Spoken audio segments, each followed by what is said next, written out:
Stay tuned for the biggest fish, the hottest bites, this week here on In-Depth Outdoors. Oh, yes, big walleye! Super taker! Big fish. Oh my goodness. Man, monster pike. We're headed to the best fisheries across the upper Midwest and Canada. We'll fish longer, explore unfished bodies of water, and go further off the beaten path in search of the hottest bites in fresh water. Got him. All right. That's what smallmouth fishing is all about right there.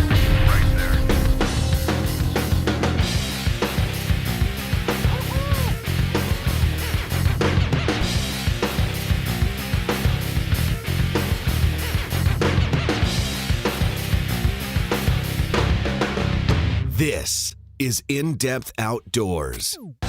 On today's episode of In-Depth Outdoors, we're going to take a look at new ways to fish old baits. And by that I mean, we're going to take a look at how to fish blade baits outside of rivers. I'm guilty of it. When I think of how to fish a blade bait, immediately my mind goes to big rivers like the Mississippi, where I use that bait to target early spring walleyes. So to start our show, we're going to head off to Green Bay. We're going to be fishing smallmouth with Paul Delaney. We're going to be using blade baits in a very specific way. And one of the things that's very interesting about today's show is we were filming it just as Hurricane Sandy was rolling in through the Midwest. So we do get blown off the water, but one of the nice things about that is it gives us the opportunity to relaunch further north later in the month to get out and use this exact same technique on walleyes. So you're going to get a 1-2 punch on this. You're going to see how Paul uses them for smallmouth and how he also uses them for walleye. So stick around. I think you're going to enjoy the show. There he is. Come on, be a big boy. He made me look so much better than I really am. You know, because these fish are just nipping at, slashing, grabbing these baits, very often when you feel that first hit and you don't hook up, that fish never felt the point of a hook. He'll come back and hit it again.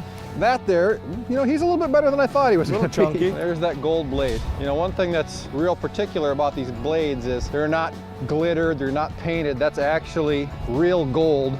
Might seem like kind of a small difference. Gold's gold, right? But it really isn't. Nothing gives off shine like real gold. So when it comes to picking baits, picking blades, that's what I look for. I want a blade bait that is plated with real gold. There's a reason people have been digging in the dirt for eons to get their hands on this stuff. There's just something special about it. Just can't be imitated with glitter or paint. And that's the result.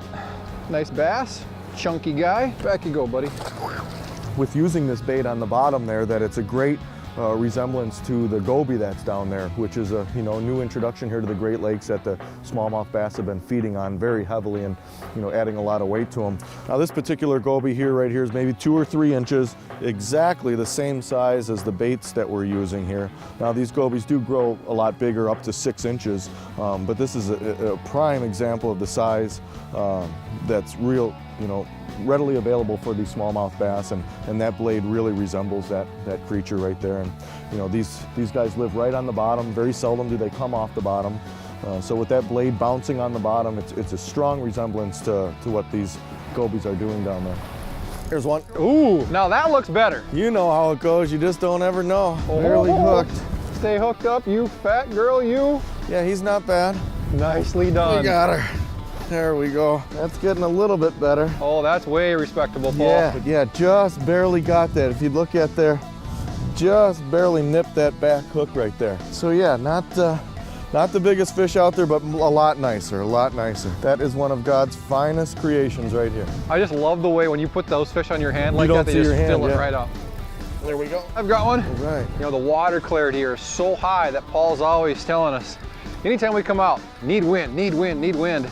We might actually have too much today. That's a fatty. Real. Boy, he ate that one. He's got that front hook. Oh, look how fat they are. A lot of times that's what gives you the weight on the fish, not just the sheer length of the fish, but it's just the girth. Look at that. That fish, I don't know that would go 18 inches, but it's just a chub. Here's what I like. This view. Yes. Buffet style. I do that all the time to him. Looks like my gut. So thick. All right, fish, back you go. What do you say, big girl? You ready to go?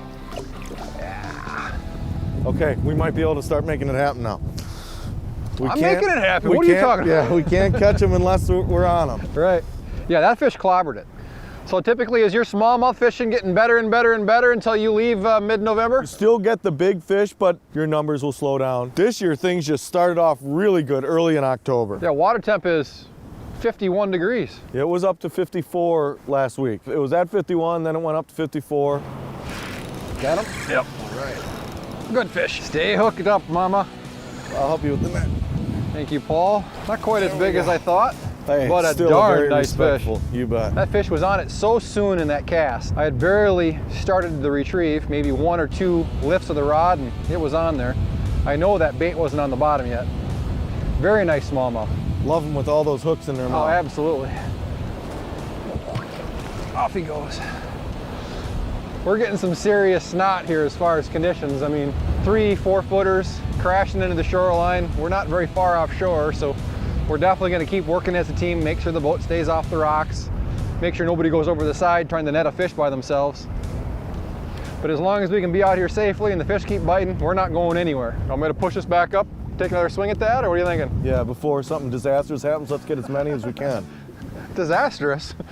Like Hurricane Sandy come through. All right, let's take one more poke at it. We're here, let's do it, yeah. I don't like it when it's calm. No, Fish don't bite. they don't. This might be a little bit too much of a good thing, but You ask for a little wind up here, you get Hurricane Sandy. Just around this point, this is where I caught that other 6-pounder and had some good fish sitting in there. sure. I just thought the wind might be bad for it, but we might be able to do it with it. Want to go for it? Absolutely. Let's All make right. one more drift through here and go over there. Okay, then all right, we'll do that. Twitch it or rip it, summer or winter. B-Fish and Tackle's B3 blade baits come alive with a flick of the wrist. B3 means better. Better wounded bait fish action, better VMC split grip hooks, better patterns and finishes, including real 18-karat gold plate. Try B-Fish and Tackle's B3 blade bait today and see why many anglers consider the B3 the best big fish bait going on water or on the ice. Find them online at bfishandtackle.com before your fishing buddies do. This just in. Search now over for one suspect found hiding under a brush pile. Suspect was taken into custody and released this afternoon.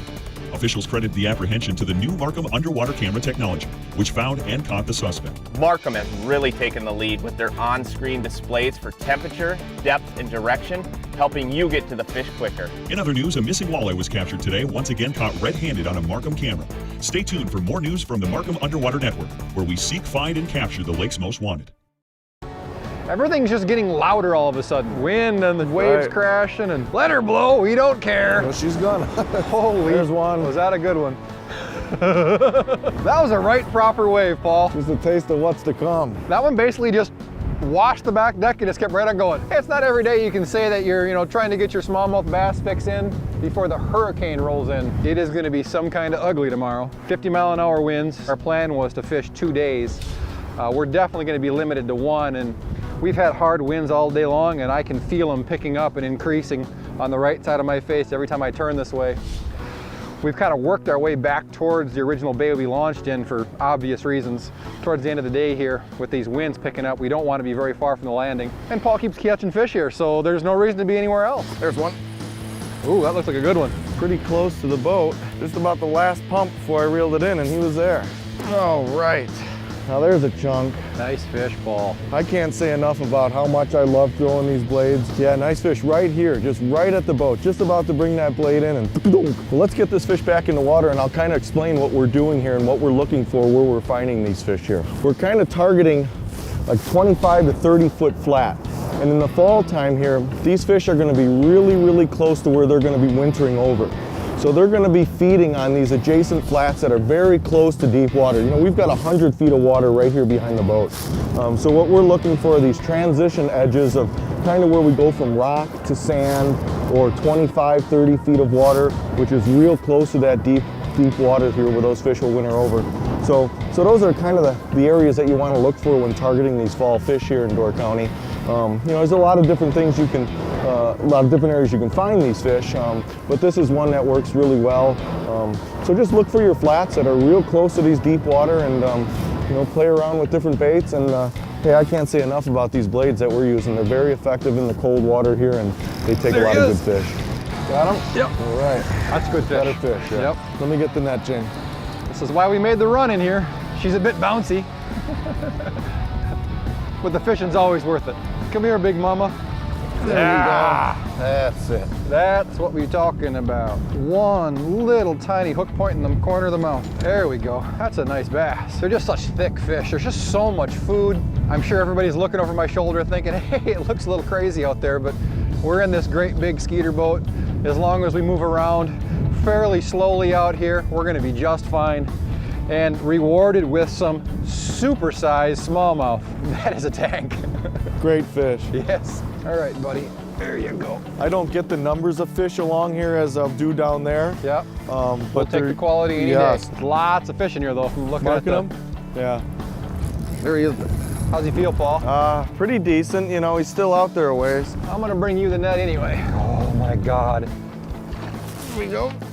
All right. It's just a big fish, isn't it? Yeah, it's a good fish. Nice. All right. Yeah. He woofed it. That's a super fish, Paul. Yeah. Yeah. You know, not a giant fish, but a nice fish. And like I said, with these wind and waves that we have here, we haven't been able to let those baits sit long. We just got to stay on them, keep the slack out of the line, keep those baits bouncing off the bottom, and we're just coming up and these fish are on it. Well, let's get back at them, James. Let's get us a few more here. Get this guy back in the water.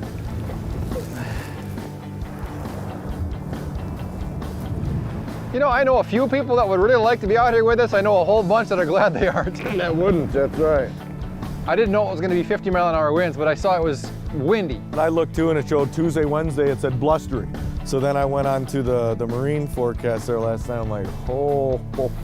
You know, 50 is a serious number. Yeah, sustained winds of 30. You just feel that wind push on the rod. Mm-hmm. There's a lot of energy there. With a wind like this at our back on the way home, I'll be able to sell somebody diesel when I get to town. Have extra. So it's at this point of the show where we've got to pull the plug on today's fishing. We're going to get off the water. Sandy is rolling in, kicking up some just ginormous waves. We actually took the time before we did put the boat on the trailer and actually leave the area to go out on one of the pier heads and really get a feel for what Hurricane Sandy was bringing as it rolled through Lake Michigan. As you can see, it was definitely the right call. So when we come back, we're actually going to be about 3 weeks later fishing up on Bay de Noc using this exact same blade bait technique that Paul has shown us for smallmouth, but targeting walleyes. Hello, I'm Dave Markworth. I'd like to introduce you to the Skeeter Boat Center in Eau Claire, Wisconsin. At the Skeeter Boat Center, we carry the Midwest's largest selection of Skeeter fishing boats, all at prices you can afford.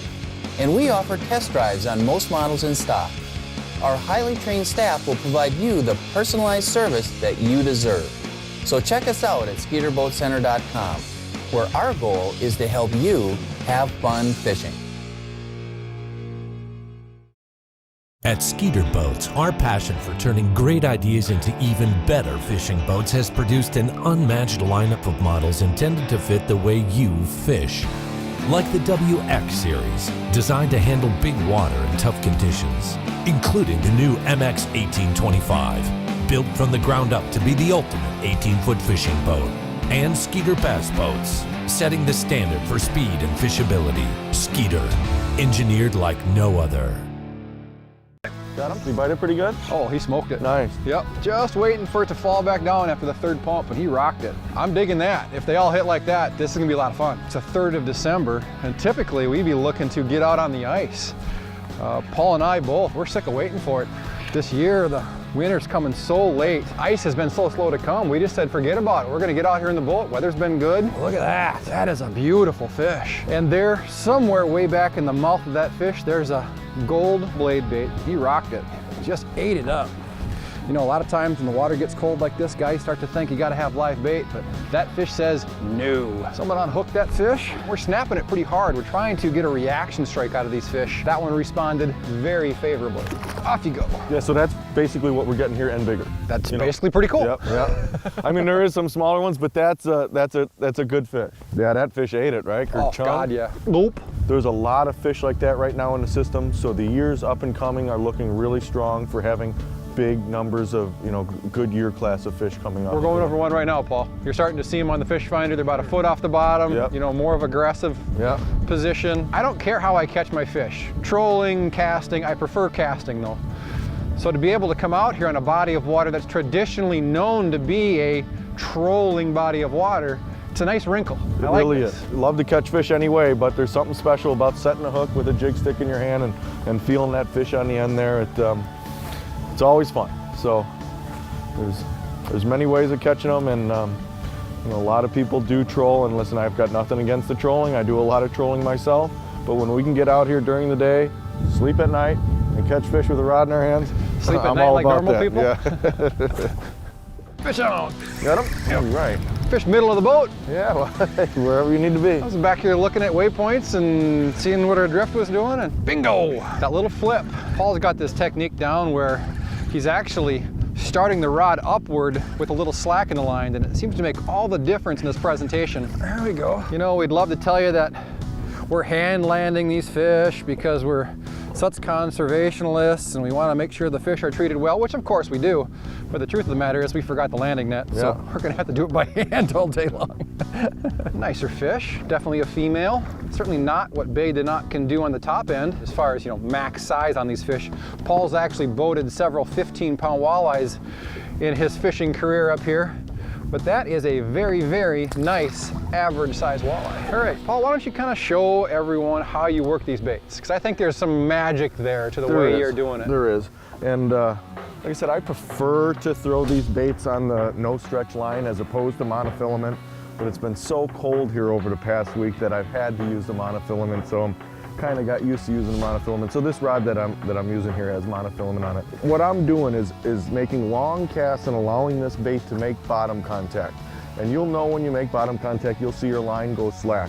And what I like to do, I like to hit this bait on a slack line. And what I mean by that is most of my swing up is coming on a slack line. Hit it on a slack line, let it fall back down. Swing up on a slack line and hit that bait. So about 10 o'clock is when I'm hitting that bait. By doing that, I believe that allows that bait to come up and give a jump as opposed to just being pulled right up. So most of the time that rod tip is coming up, it's on a slack line and then it's hitting that bait. I believe that gives it a different action and really triggers those fish into just wanting to kill that bait as opposed to being on a tight line and lifting it, being on a tight line and lifting it. But obviously, you know, you want to play with your presentations and just the fish will tell you what to do, but that's definitely a great tip that I think you guys could use, you know, so the next time you're out throwing blades, practice that. After doing it a while, you'll get a feel for it, and you know, what that's doing is really enabling that bait to just get more erratic as opposed to if you reeled your line tight and pumped it, reeled your line tight and pumped it. The bait's still gonna work, but it's not gonna have that jumpy, flashy, erratic jump to it if you hit it on a slack line. A pair of innovative designs with proven fish-catching colors. The result, Beefish and Tackle's Authentex plastics. The Moxie, with its thin profile, beefy belly, and long tail, moves and vibrates at slow speeds more than any other plastic on the market today. The perfect cure for cold front walleye. The Pulsar features a paddle tail that twitches and kicks seductively when fished super slow, producing more body movement than any other paddle tail style bait. Find them online at beefishandtackle.com before your fishing buddies do. Hello, I'm Dave Markworth. I'd like to introduce you to the Skeeter Boat Center in Eau Claire, Wisconsin. At the Skeeter Boat Center, we carry the Midwest's largest selection of Skeeter fishing boats, all at prices you can afford. And we offer test drives on most models in stock. Our highly trained staff will provide you the personalized service that you deserve. So check us out at SkeeterBoatCenter.com, where our goal is to help you have fun fishing. Twitch it or rip it, summer or winter, Beefish and Tackle's B3 blade baits come alive with a flick of the wrist. B3 means better. Better wounded bait fish action, better VMC split grip hooks, better patterns and finishes, including real 18-karat gold plate. Try Beefish and Tackle's B3 blade bait today and see why many anglers consider the B3 the best big fish bait going on water or on the ice. Find them online at beefishandtackle.com before your fishing buddies do. Yeah, that slack line, that snap of the rod tip, that's like the opposite of the way we fish them on the Mississippi River, where it's all tight. More pumping? Okay. Yeah. Well, do you think that's because of the current? Or, I mean, are you preferring to do that because of the current? I prefer to do this here because the fish like it. I mean, it's just, what do the fish like? Okay, that's right. Here we go. Oh, there we go. that might be a better fish. Is that the one? It's for sure better. Maybe if you can stick a claw down and grab them. My hands are cold, but I'll figure it out. Oop, I just saw a glimpse of it. There we go. Incoming. Here comes your fish, Paul. Just lip him. Yeah, no, right.